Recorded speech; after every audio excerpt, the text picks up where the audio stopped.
Hey guys, welcome to Why Me, Why Not Me. If you're new here, this is where I have real, no filter conversations with incredible women who are balancing a lot: work, family, passions, and still making the time for themselves in ways that work for them. And today's guest is Zerene, my 6 a.m. gym buddy. We met each other at the gym, and yes, we suffer together. And she's someone I admire so much. She's a working mom, leading a team at work, raising an amazing daughter, and sharing a life with someone extremely supportive, a very supportive husband. She's got a full schedule, but what's inspiring is that she doesn't just stop at work and family. She also finds ways to do things that make her feel good beyond just fitness. She's proof that making time for yourself isn't just about putting yourself first. It's about making space for yourself too. And that's exactly what we are going to talk about today. Hi, Z. Hi. First of all, thank you so much for being here and for being my first guest of my very first series. I'm truly honored that you're here. And honestly, you're one of the people that inspired me to start something like this. So I'm extremely happy that you're one of my first guests. Well, thank you for having me. I'm genuinely honored to be here. I think my husband's a little jealous, I have to say. Of course he is. I'm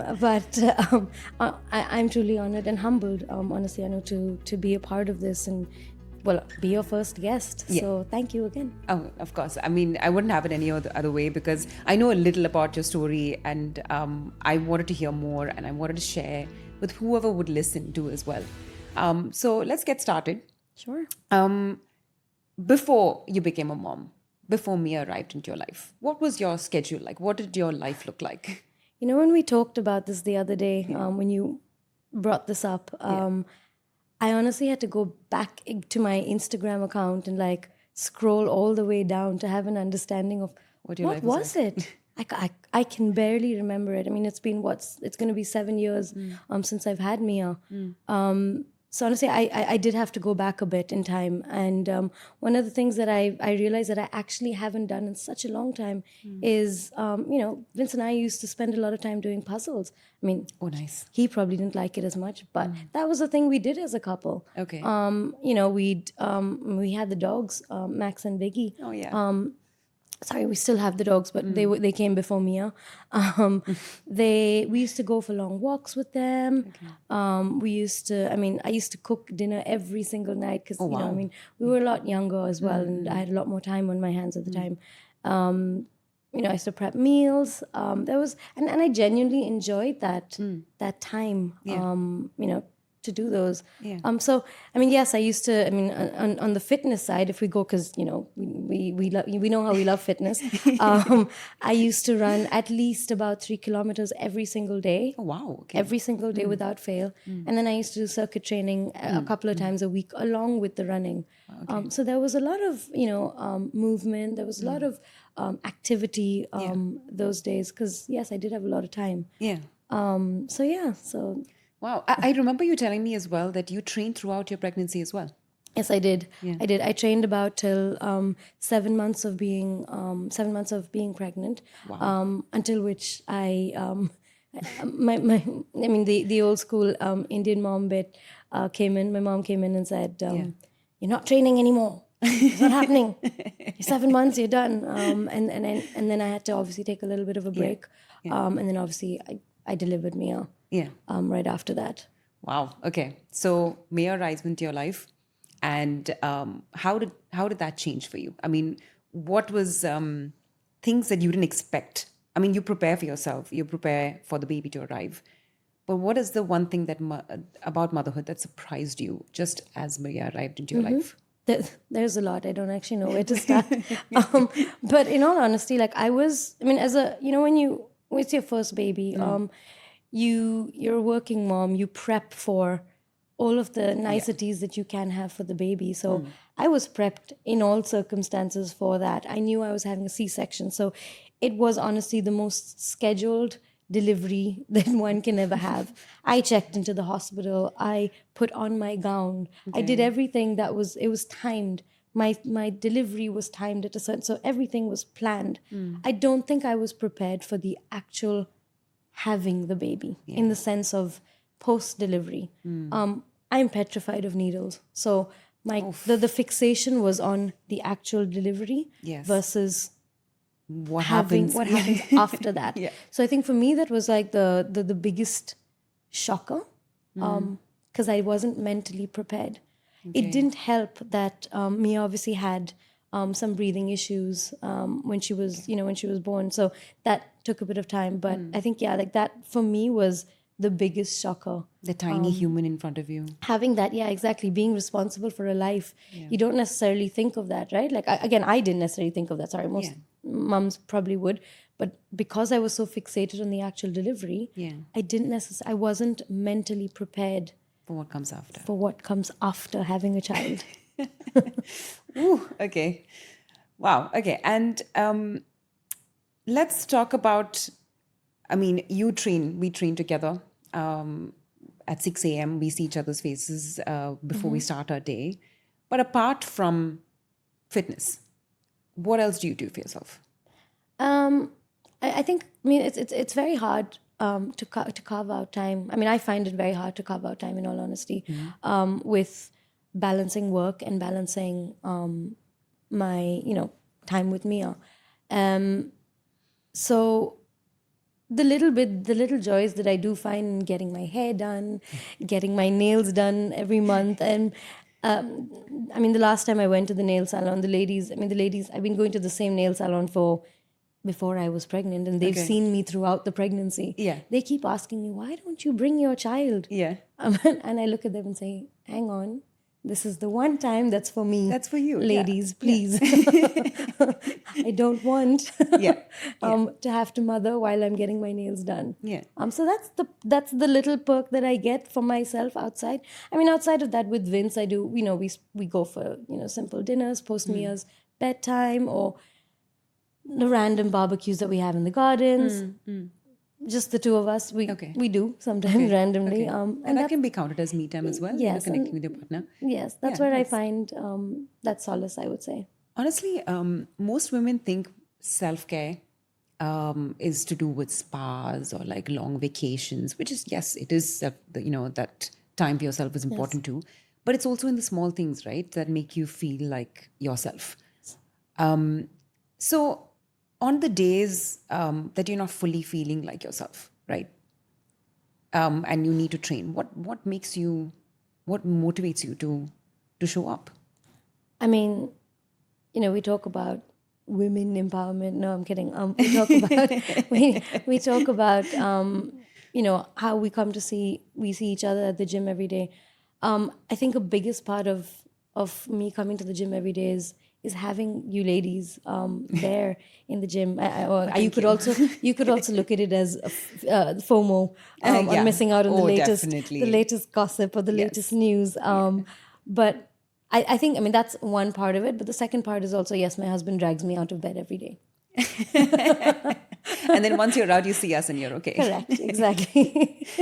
Okay, so that's about fitness. But is there anything else that, no matter what your schedule is like, is there any particular thing that you do every day that you will not skip? Something that you don't skip?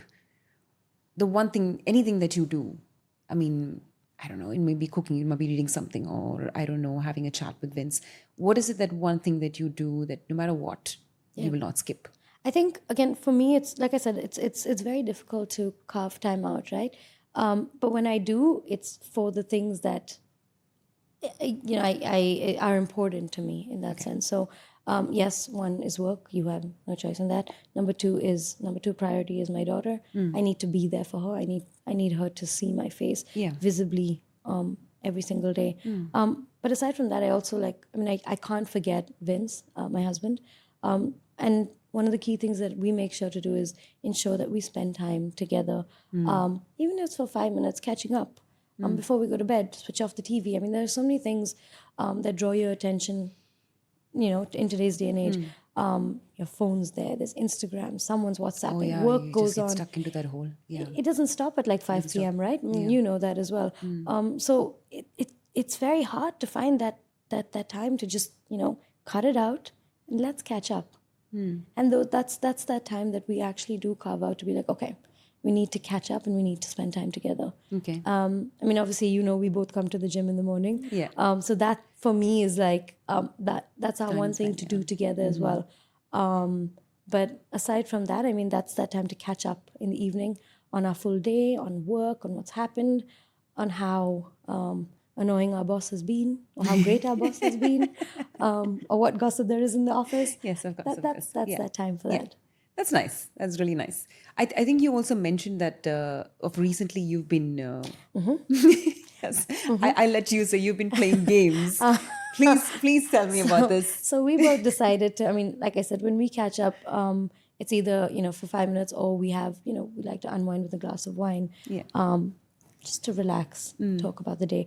Off late, Vince and I have given up drinking for Lent. And we've now taken up playing Nintendo Switch. Mario Brothers to divert our attention and to be exact. I love this. And who wins? Well, it's a team game. So Okay. I will say the both of us win at the end of the game. Maybe I should come over and give you have a like a competition. Oh, we can play this. There's 4 players. We're aware of that. Oh, We great. figured that out. Okay, let's just plan that soon then. Okay, so now let's go into how you manage your time, right? So you lead a team at work, and then you have your family, the time you spend with your family. How do you switch between these roles, or do they like spill over? Can you tell me a little bit about that? Sure. So I'm very fortunate with my the organization that I work with that allows us to remote work. So work from home on some days of the week, and they're very flexible with like working moms, and Nice, they have an understanding that there are times when you have to do the school run, or you have to leave and pick up your daughter from school because she fell down, or things like that. So my company is very understanding on that. So I do work from home on 2 days of the week. Okay. But what also happens is because I've carved out a space for myself at home to work, it does end up spilling over into the evenings post Mia going to bed, or while she's eating dinner, rush to send out that email. So yes, I do find that it does get into her part of the day. I think there is no real answer to this. I know as a working mom, you're just going to have to find that balance. Yeah. There are some days where you're going to be, brilliant at your A++ mom, and there are other days where you're not. Yeah. And you're lacking, or vice versa, you're lacking in the office, and whatever it may be. So I think you just have to find that balance. Okay. And you need to be okay with that as a mom. Yeah. You're not going to Can't be be perfect. fully there on both sides. It's never going to happen. Yeah. Is there any boundaries that you set when you feel like you're getting exhausted trying to manage everything? Like you said, there's no set rules. You can't be perfect. So when you feel like I need to manage both of them, and of course, most of us women try to do our best to be close to perfect, and it can be exhausting mentally, physically as well. Is there any boundaries that you set that avoids you from getting there, or like? I mean, I'm very particular about bedtime with Mia. So that's for me is a big deadline for me. I need to be there to put her to bed. If I'm at home, I need to be present. We do story time, we sing songs, we do whatever that may be. But those 10 minutes before bed, I need to be there. We fight sometimes, I'll say it. Work gets in the way, life gets in the way, and we'll fight. Yeah. But I'm present. If I'm there, I'm present. So that is for me, like at the end of the day, that is my deadline. Do I go back to work if there's a a deadline or a looming deadline coming up? Yes, I will. Yeah. But I think that is a clear-cut path for me that says I need to, step away, spend that time with Mia, give her those 10 minutes. I'll be honest, I do get, Mama, I don't see you. Mama, you're not here. Oh my God, that can be heartbreaking. Yes, I do get that. And that for me is like also, at the back of my head. But hey, you got to make it work somehow, right? Yeah, absolutely. Like I'm not a mom, but I have my busy days as well, and when I come home, instead of straight away getting into bed because you have another exhausting day, another full day of lists that you need to get through, I try myself to put aside at least 15 minutes to do that one thing, like either read a book or watch like one episode of something, even if you watched it before, just to like unwind, to just clear your mind. Just taking that little moment for yourself or to spend it with loved ones is just so important to do that, to switch off, right? So yeah, I agree with that. Let's go a little deeper. So, and I've mentioned this before, that I grew up being from a South Asian household. I grew up watching my mom. We were four of us, right? So, I grew up watching her. Her life was so busy. It was just so filled with. She was a stay-at-home mom, but her life was just. She never had free time. I never saw her free. Sometimes I wondered, is it because she really just didn't have the time, or she did, but she felt guilty to put that time aside for her. But I'm seeing now of lately, of course, meeting you and many other women, that you're taking that time out. When did you feel? I mean, I'm sure I don't like. I'm sure when you grew up, you watched your mom as well put, all of you. But is it that, or is there something else that you decided, or is there a time that you decided that I need to change things? I need to do something for my health. Yeah, I mean, if I go back to 2018 when I had Mia, like I said, Mia was diagnosed with, a very early breathing issue when she was born. So it kind of threw us out of balance for like a couple of months, because we were trying to figure out what we need to do in order to, keep her alive, in all honesty. So we, yes, there were hospital visits, doctor visits. My life was consumed with that, in all honesty. And I was, there's the pressures of breastfeeding, there's the pressures of, in the Indian households, you need to do the massage and you need to do a massage. Yes. And it's quite nonstop for a brand new mom, to be honest. Yeah. So it took me a while, like, to get Mia into a schedule, to get myself into a schedule. I changed jobs. So, New jobs. I came back from maternity and I jumped right into a new job. So that kind of threw me in for a bit of a toss, in all honesty. But when I think, and then we went into 2020, COVID happened, and, the whole That world was another. was taken by shock. I think for me it was in 2021, towards the end of 2021. I went through I was very ill, and I kept visiting doctors every couple of weeks, for the most random things, muscle aches, something, headaches, something or the other. And towards the end, I noticed, like, on my collarbone that I had, some formations over there. Didn't know what that was. And long story short, I was they did a fine needle biopsy, and on paper they detected cancerous cells. Oh my God. That is so scary.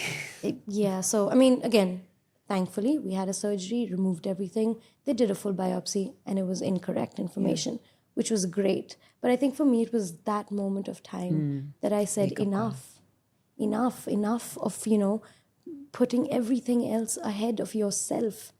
If you are not there, if you are not present, what is the point? Your health is everything for you. So I mean, I enjoy, this, we enjoy our food, we enjoy our wine. We do have, like, I'm not saying indulgence, but there are times that we do enjoy it. But I think it was then that I said, I need to balance that. Yes. And I need to look after my health. If I don't, I'm not going to be present for my daughter. Everything that I work for, everything that we try to give her. Yeah. What's the point if I'm not around to see her enjoy it? Yeah. So that was for me the biggest wake up call for me to be like, you need to take action, and you need to get your act together. Wow. Okay.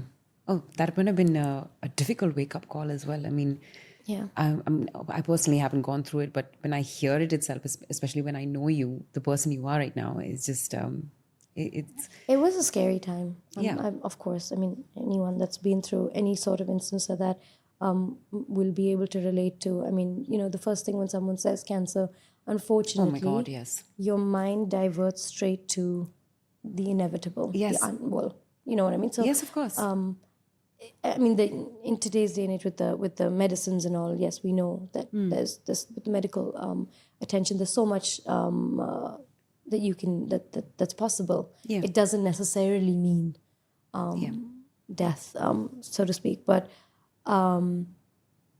naturally your mind goes to it. So for me, that was like the biggest wake up call. And then when it came out saying, you know what, this is not, it's negative, and we've done the full and we've run all the tests possible. You're okay. Yeah. And I made that vow. I said, you know what? From today onwards, I'm going to take care of myself. you are going to take care of yourself. You are going to put yourself first. You need to. Yeah. Mia's fine now. Yeah. The healthcare is done. The healthcare is done. We're okay. Yeah. Let's move on to yourself, because otherwise you're not gonna be there. Oh, and you've actually come a long way. I mean, I don't know if a lot of people watching this would know this, but we did our first High Rocks together. And we decided to do it a week before the actual competition. Yes. And that was an amazing feeling. And we're going to do it again very soon. And we're training together for that. And I'm so excited. I actually registered Z without her knowing. I mean, that was exciting. And you've done races as well. You've come a long way, and that's amazing. And does that make you feel good that you are on a path? It does. That you promised yourself something and Yes. you're doing it. It does. I mean, I have to say it really helps being in this community that we are. The ladies that I have Around been you, yeah. been exposed to, the stories that you hear, Absolutely. it's just inspirational. So yes, I think that's a huge factor for me to where I've gotten to. That's amazing. And with Mia, what would you tell her? What example would you want her to take from your life, from your experiences? Again, I said it's hard, right? Like, I mean, as a mom with trying to balance everything. Of course, yeah. I wanted to see that, hard work pays in any form or manner. I mean, in everything that I do, at the work front, at the gym. I mean, I bring her to the gym on Sundays. Yes, with her little iPad. And I do feel guilty because I bring her with a little iPad, and she's very happy. That's her time to be on the iPad. But I do feel guilty to a certain level because, I've put her in a corner and she could be running around on the beach. She could be, in one of the parks. And, but she's there in the gym with me. But if you look at it on the flip side, I think it's quite motivational to see both her parents giving it their all on the work front and giving it their all on the gym front as well. Yeah. On a weekend. On a weekend, exactly. So for me, I think that's the takeaway that I'd want her to see visually, that you need to work hard in all aspects to keep up with whatever it is that you want in life. It's not easy. I mean, I was telling you the other day, she asks me, oh, I want to go on this holiday, I want to go on that holiday. And I said, but do you understand? And and she's only 6, bless her. But I'm trying to instill the value in her that it doesn't come that easily. Yeah. You have to work for it. Of course. In order to get what you want. Yeah. So that's what I'd really want her. That's nice. That's really nice. And I'm sure she's going to grow up to be amazing. I mean, her parents are truly inspirational. So I wouldn't expect anything less from Mia. And she's growing up to be such an amazing girl. I mean, I love her. Okay, so I'm going to ask you, so what is that one thing that that instantly motivates you when you're just not having a great day? Something that... I think it's that I mean, like I said, it's the gym that obviously brings me to get up in the morning, that wake up call that time. And I'm talking about this, we're in 2025, I'm talking about this 3 years later as well. Yeah, that's something that keeps pushing me to be like, you need to get your butt moving, for lack of a better word. I mean, like I said, these ladies that I see, you ladies, it's proper inspirational. Like watching you run a half marathon. I mean, I didn't do it, but I came for it, and I wanted to see that end result. I wanted to see that on your face, and that's what I was looking for, to see what that feeling is. Yeah. So I think that's, for me, that's a big part of why I get out of bed every single day, and come to the gym, start fresh, and then just move on. I think if a lot of my team will probably listen to this as well.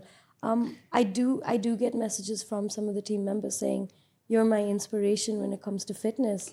So I like that. I like everyone to have. It doesn't mean you need to get up at 6 a.m. every day and go to the gym. No, absolutely It doesn't not. necessarily mean that. It could be anything. But I want it to be something for them. Yeah, of course. That actually, it's a good topic to. I wanted to ask you this question. So, if you ever met someone like you, someone out there who has a similar life to yours, they're absolutely busy with a lot happening in their lives, but they want to make that step to do something for themselves. Either they don't know how to find the time or how to start. What would you tell them? What advice would you give them? I'll always say, start somewhere. It's the little things. Because if you don't, you're just going to be there in the same place that you were, and that may be miserable for you, because if that's your time that you're thinking about something, then that's probably where what I would say. Anything, do something that will change your position in any form or manner. Yeah. And I absolutely love that, because honestly, it's this story of yours. I mean, the journey that you've taken us through as well. It's not about just about working out, right? It's about doing those small things, small or big things, whatever it is, starting somewhere that makes you happy, doing something that you love. It could be working out.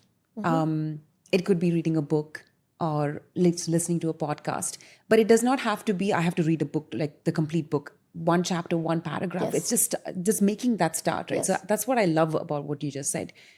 So like, honestly, this whole conversation about us trying to prioritize ourselves a little bit more, it doesn't have to be a huge lifestyle change.